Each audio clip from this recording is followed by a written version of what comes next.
Okay, so the larger jar is done, and now I have the smaller jar here, and stuff was strained into this bucket. So I'm going to strain the rest over here, and from there I'm going to be able to get a proper weight for how much sugar I need to add in to the final solution. So right now I'm putting on the strainer here, and yeah, so now what I want to do is, now I'm going to get this other jar and strain it into this bin here.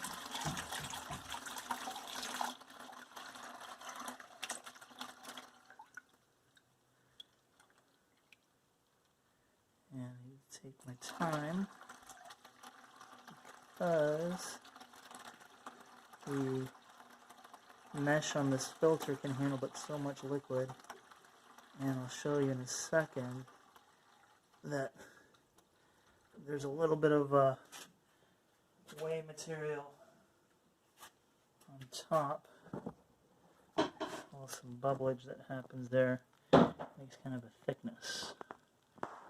So, but it's smelling like the way I want it to, which is a really good thing, and a really prime indicator to making sure compost is the way you want it.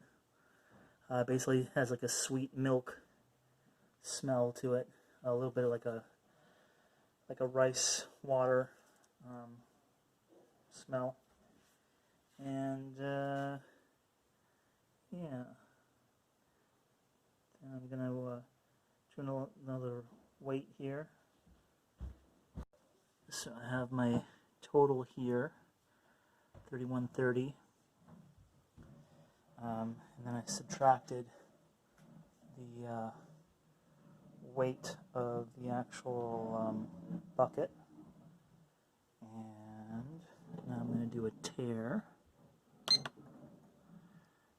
and yeah, or actually, take that back. I'm going to weigh the sugar separately to make sure that I have 28.55 pounds of it, which I know I do. One sec. And in true composting fashion, or at least what we follow, nothing goes to waste that can be used for something else. So what I'm going to do here is the paper that was covering the jars has a little bit of lab on there, a little bit of other bacteria. I'm going to use and feed into one of the worm bins here. It'll just be that much more beneficial bacteria for them to work on, and also help them out. See how I just covered up like this,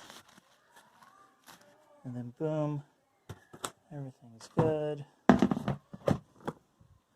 And here's another one. You can see there's some other bacteria on there. Oh, and also the dregs that I took off the top of that one larger jar, I used outside in a decaying stump that we have.